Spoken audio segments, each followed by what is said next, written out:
Hi, welcome.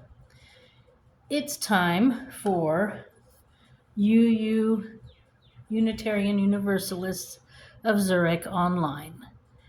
I am Susan Maud, your host, and I am welcoming you to this service. Thanks for stopping by. So, Unitarian Universalist is a community of people from all walks of life and all variations of backgrounds. Uh, Unitarian Universalism is practiced all over the world. I was at a conference about 9 years ago in Kathmandu, where there are very large communities outside of the USA and outside of Europe, even, and it's quite impressive. We are a welcoming community where So we are a welcoming community where people from all different religions can come and share their wisdom. It's about sharing wisdom. We have a book called Singing the Living Tradition and some other books too, but this is sort of the basic one. And uh,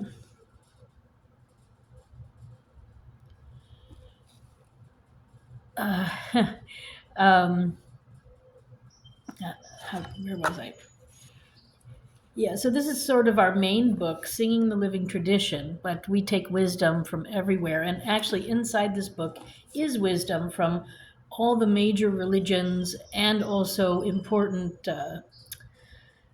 speeches and thoughts from all over the world. So most of it has been translated into English. I do believe there's a little bit of foreign language in here too, in some places, but yes. So, anyways, check out your local Unitarian Universalist organization or community where you live to see what they're doing.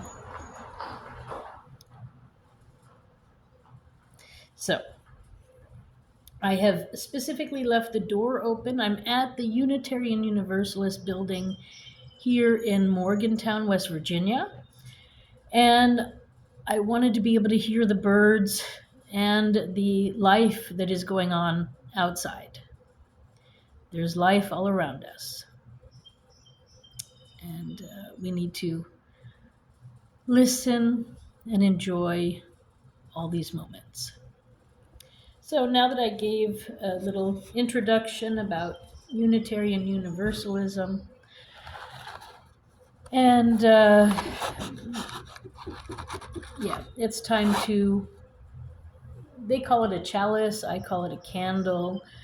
I'm a little bit of I like to change things sometimes. So, anyways, I'm going to light this candle here and start the service, the official part of the service. I will be doing Unitarian Universalist services online via the Zurich online UU that I founded and co-founded, and so once a week I do this. Anyways, welcome. So now let's get into a special mood, and I have the lucky opportunity of finding this wonderful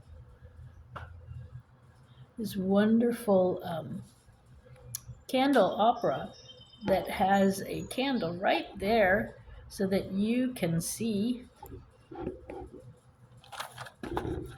the candle. Of course, I guess if it was a bit darker, then you could see it better, but that's how it goes. So, I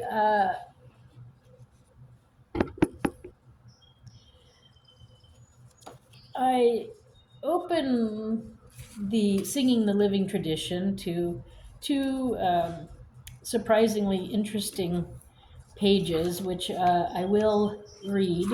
The first one is to bring us into nature. It's called The Loveliest of Trees. It's a song. The words are written by A.E. Houseman. This person lived from 1859 to 1936. There's also music that goes with it. They've put it together with a medieval French melody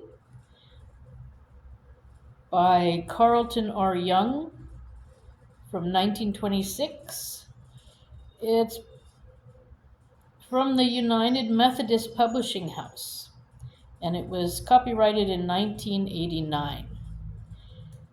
And it's from our transients section, and it's called The Loveliest of Trees. And as our trees start to bloom now and come back, it's turning green and, various shades of green right now. And then of course we have the white and the purple and the yellow of spring. So it's all very beautiful, and pink too. So the loveliest of trees. The loveliest of trees, the cherry, now is hung with bloom along the burrow, and stands about the woodland ride, wearing white for Eastertide. Now, of my 60 years and 10, 20, will not come again, and take from 70 springs a score, leaving me just 50 more. And since to look at things in bloom, 50 springs are little room.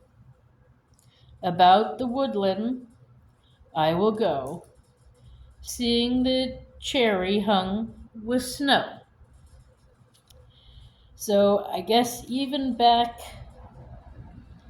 in 1859, cherry blossoms were famous and cherished, and they hung with snow. And um, Eastertide, so this is probably from, well, it's a Methodist church, so um, it's a Christian background of some sort. And interestingly enough, Easter is coming next week, but we've also already had Nowruz, which is the original Easter, or one of the founding Easters, so to speak, with the colored eggs. Anyway, so that's, I thought that was ironic that I got to that, and then that it's about cherry trees, because I was just in Washington a week and a half ago to see the cherry blossoms on the trees there. And I mean, the cherry trees are blossoming everywhere, but it was sort of special to be there. And right where they are, there's a big FDR memorial to him and his wife, our president, Franklin Delano Roosevelt and Eleanor Roosevelt. And it's all about peace and ending war, and it's quite interesting. So if you ever get a chance, definitely go over to that area. It's by the Jefferson Memorial and also the Martin Luther King Memorial, and you can see about it. It's quite interesting. So yeah, I'm gonna take a sip of water, and then I didn't do this, but let me do it to officially start also.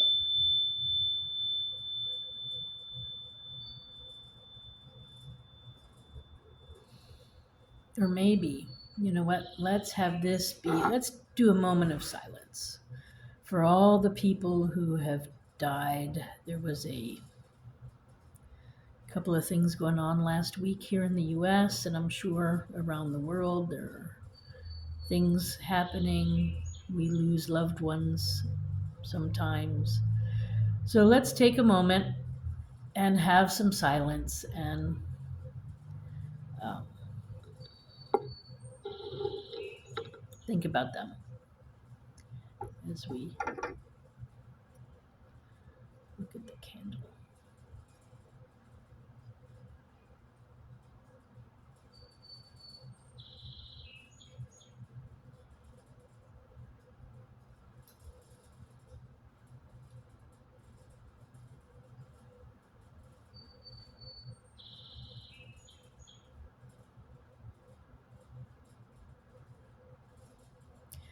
May all the people who have passed recently, may their candle, may their light shine bright in your heart and in your mind.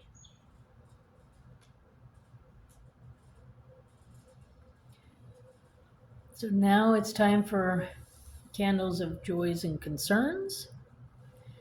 And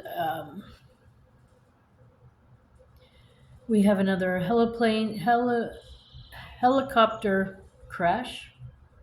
And also, I think there was planes that touched wings, too, in Washington, where I was flying in and out of recently. Uh, the helicopter went down in New York. So, yeah, we need to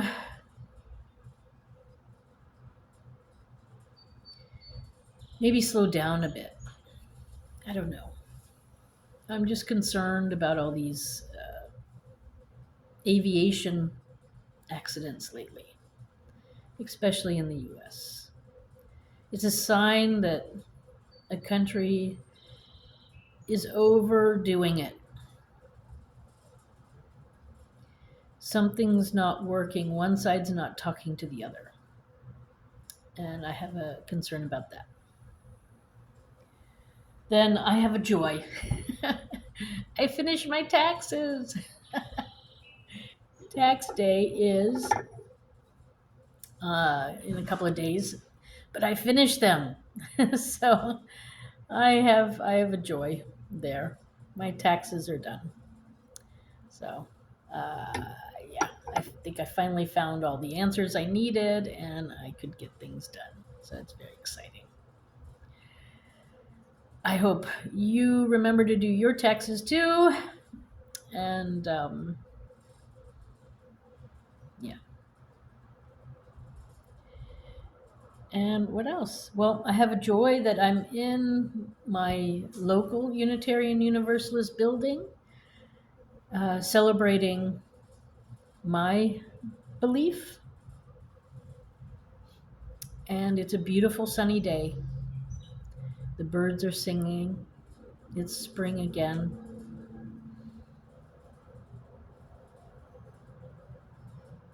Yeah. This is my 59th spring. So I'm quite happy. It's going to be a good one, I'm sure. Yeah, so that's a joy. Spring is a joy. All right. Then I wanted to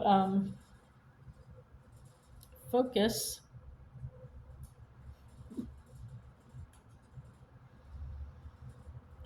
on general welfare. And self care is not selfish. So last month I was focusing on domestic tranquility and the fact that sometimes people do wrong to us, and we were always told to forgive them, and they ask for forgiveness. But some things are not forgivable. And I say you don't have to forgive. This is what I talked about last month. You don't have to forgive them. You need to forgive yourself for trusting. You need to forgive yourself for being put into a situation that you had no control over and that things went perhaps in a bad way. So forgive yourself. That was last month. So now that we've forgiven ourselves and maybe even forgiven somebody else, but that's not the most important thing. Forgive yourself. Now it's about self care. So self care is general welfare. So, how are you? How are you really? Are you good? Are you okay? Uh, do you have the freedoms? Is your country being fair to you? Are the people around you being fair to you? Are they looking out for your welfare? These are all questions. So you have a right to your own peace. You do not have to be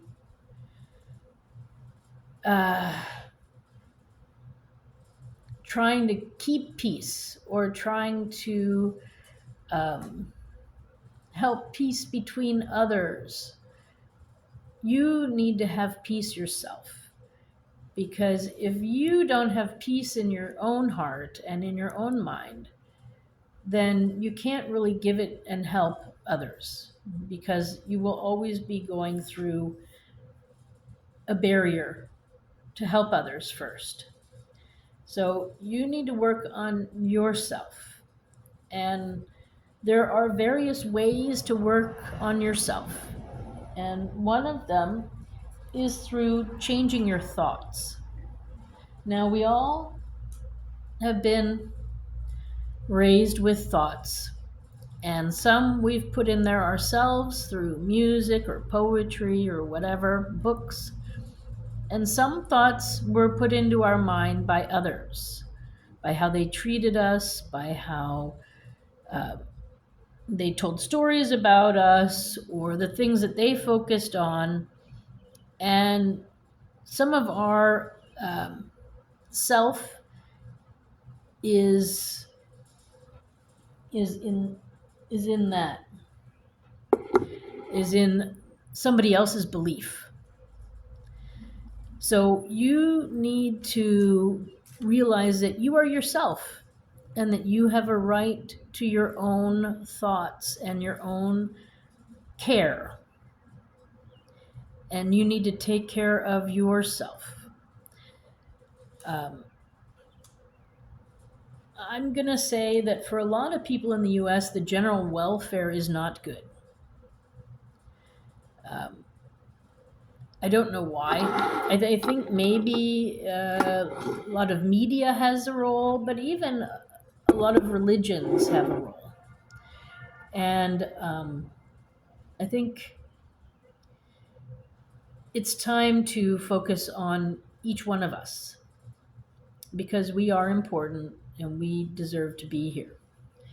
So I have a book that I sort of came to in my life, and it really helped me at a time back in the 80s when it came out. It helped me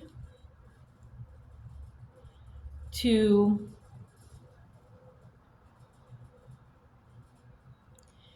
change the words in my mind that I was hearing from myself and from others.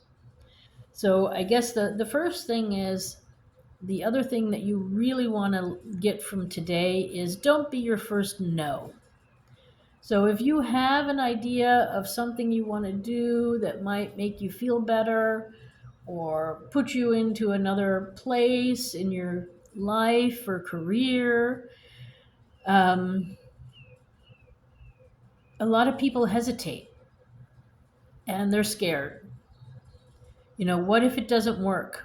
What if I don't know what I'm doing? What if? And they go to the negative. And this is not self care. This is negative thoughts and they harm you. It's the opposite. So you need to remove your no from you. If you really think that you have something to offer or something new to try out, don't be afraid. Do it. Do it. It's important for your own mental health, and it's important for the people around you. Because if you're always saying no to yourself, I mean, saying no to like an extra piece of chocolate when you've already had five, that's okay. I'm not talking about that. Self control is something else. But when you stomp on your own dreams, you're your first enemy. Let the world tell you no. Don't be your first no. And no will only either make you a no from someone else, will either make you make choices. Well, it will make you make choices. And you will either agree with them or disagree with them. And then you move forward. Sometimes no, or a closed door is not the worst thing. So be careful, you know. Um, don't take it too seriously, especially if no one is being hurt. So if you try, like I try sometimes to get into art shows, and I get no's. And it just means that whatever I'm offering, they don't want, or they've already got, or, there could be a zillion reasons. And maybe they even tell you why. But that doesn't mean that you're not a good artist, or that doesn't mean that, I'm a bad person and I should stop making art. It just means that I have to try again, or maybe there's a better outlet or a better way, or maybe there's something else waiting for me around the corner that puts me closer to what my real purpose is, and so I get no's often, but I don't let them stop me.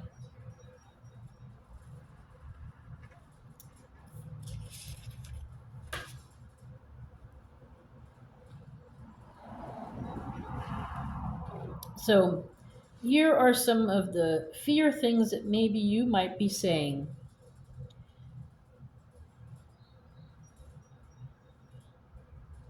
I'm not ready yet.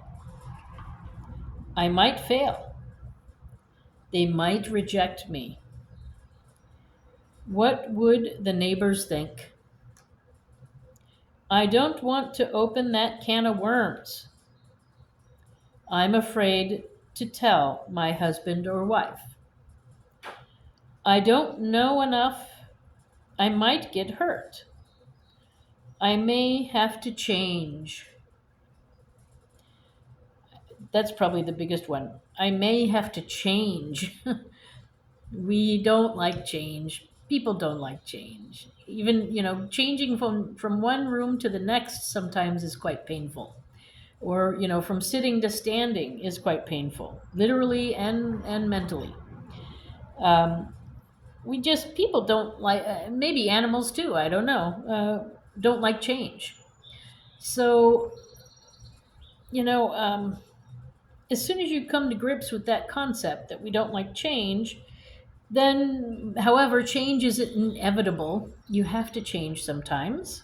Not all the time, but sometimes. And so, it does happen. And when you recognize that change is normal and good, um, then you can do things a lot easier too. Then you're not holding yourself back.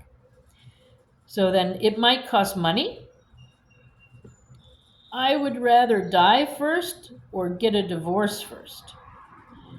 I don't want anyone to know I have a problem. I'm afraid to express my feelings. So these are all like self sabotaging things that people say. This is from the book called You Can Heal Your Life by Louise Hay. And there's still a whole bunch more. Let me say them all. I don't want to talk about it. I don't have the energy. Who knows where I might end up? I may lose my freedom. It's too hard to do. I don't have enough money right now. I might hurt my back. I wouldn't be perfect. Perfection. That's the other thing. It's okay to not be perfect. It really is. Nobody's perfect. There is no such thing really as perfection. There is uh, awe, and there is amazement, and there is outstanding um achievement or excellence. But perfection is in the eye of the beholder. It's your personal opinion what is perfect, because what I think is perfect might not be what you think is perfect. So we need to definitely, change and perfection are two of like the worst concepts out there in the human world, and we need to get rid of those. Change happens, so it's, we need the word, but it shouldn't hold you back. And then perfection, there is no such thing. And if anybody tries to tell you, you're not perfect, tell them I know, and neither are you. None of us are. And what is perfection anyways? I might lose friends. I don't trust anyone. It might hurt my image. I'm not good enough. So these are things that will cause you to self sabotage, and they're not good. Not good at all. So you need to stop those. And let's see if I can find uh, here. So let's do this one. This is one of her affirmations, and I think it usually has to do with what, although I might want to do the one. I'm going to choose this other one. I think this would probably be more appropriate. So this is the one that comes in the book after what I just read to you. And we're doing self-care. So, in the affinity of life, where I am, all is perfect, whole, and complete. Again, perfect here means that things are in the right place. It doesn't mean perfection. It just means that you are comfortable and happy. Whole, you're all together feeling comfortable, and complete, and you're really feeling at ease.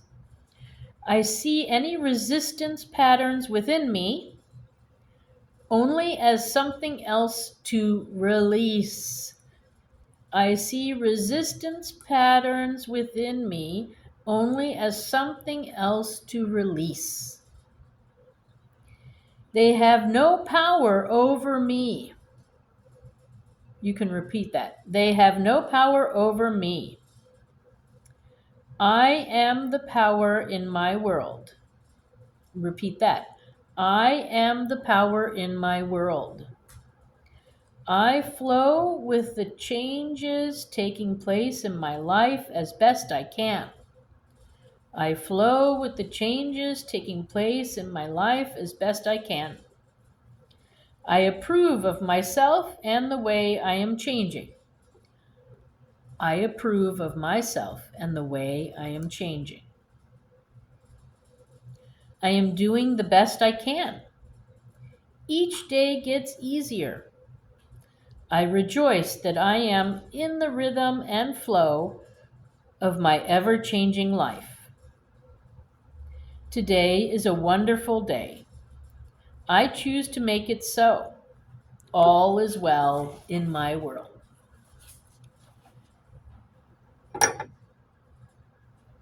And all is well in your world. This candle is for you to say a joy or a concern or a sorrow or a worry. You can say it privately, or you can put it in the comments below, whatever you would like to do. But today is a wonderful day. All is well in my world.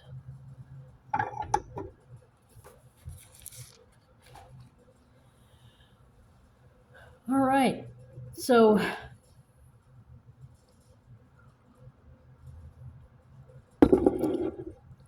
we're moving along in time, and I just want to read this other thing that is in transience from our Singing the Living Tradition book. It's number 97, and it um, is kind of interesting. Let's I'll read it and then we can talk about it a little bit and move forward. So, sometimes I feel like a motherless child. I should say it's called Sometimes I Feel Like a Motherless Child. Sometimes I feel like a motherless child.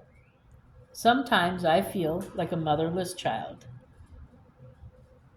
A long way from home, a long way from home. Sometimes I feel like I have no friend. Sometimes I feel like I have no friend. Sometimes I feel like I have no friend. A long way from home, a long way from home. Sometimes I feel like I'm almost gone. Sometimes I feel like I'm almost gone. Sometimes I feel like I'm almost gone.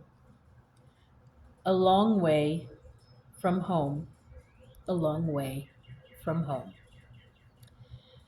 These are words and music from an African American spiritual song from 1750 to 1875.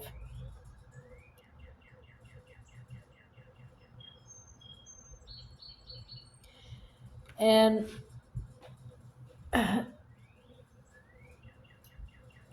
home, I've learned, is right here. It's where I am, it's in my heart, it's wherever I am. I am always at home. And I had to do that because I, ever since I was born, was traveling. I don't really have a specific place I call home. I will say that I was born in the United States, so I am a US citizen, so my home country is the United States. But I've traveled around a lot and I've been in many places and lived for periods of time in different countries even. And I know that with traveling, you when you're younger, until about 30, your home is sort of where your mother is. But then eventually, home becomes where you are.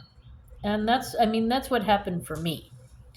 So now I'm really traveling and I have no real place and I'm living in many places. So for me, this is home. I'm home wherever I am.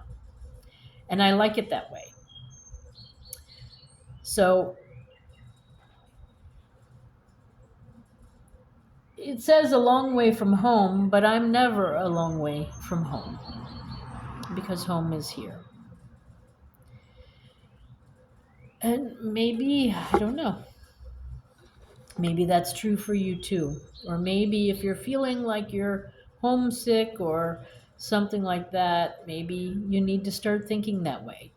Make your own home.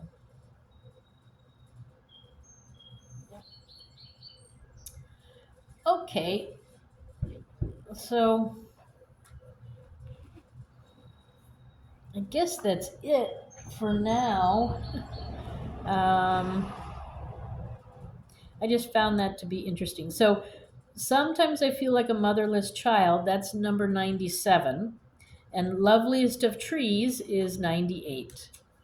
And I'm kind of interested that this book opened up exactly to these two songs because I was actually with my mother in Washington, D.C., enjoying the cherry blossoms that were hanging. They didn't have snow, but they had snow at one point. and the cherry blossoms were there on the trees. So it's really funny, ironic that these two things are back to back in this book on this page, and that's the page I opened to. So I sort of, this is a great book. There's a lot of inspiration in it. And I just usually do that. I open it up and then I find information there. And yeah, it's usually good. So I highly recommend you get one or go visit your local Unitarian Universalist organization, community, and and um, enjoy the book and the inspiration it brings. So now it's time for the usual end of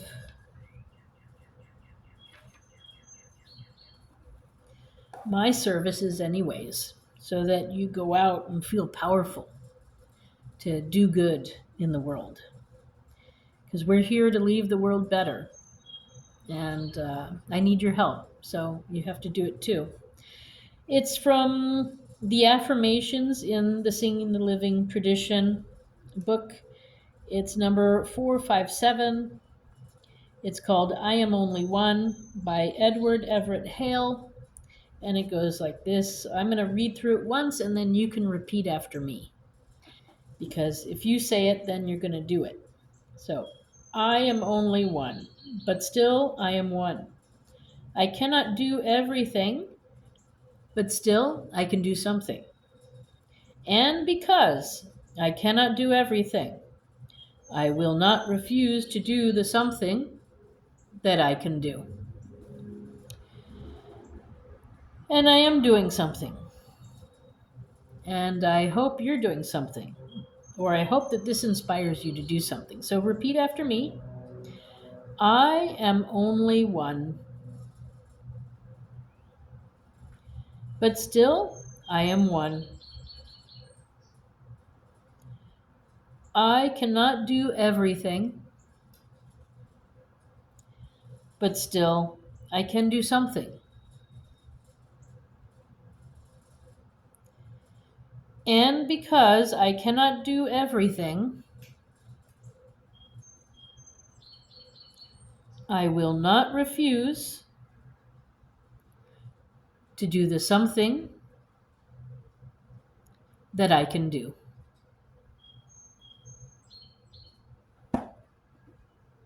Okay. So that's it for now, folks. Thank you so much for stopping by. I'm going to put the candle out, but the light from the candle will go with us for the next week and give you support and inspiration and light your own heart candle, heart light, that you may be shining bright wherever you are.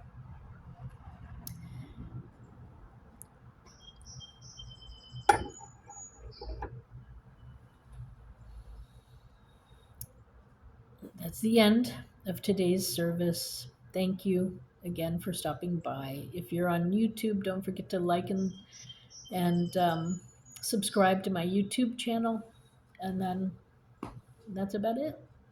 So I wish that you have peace in your life. Bye for now.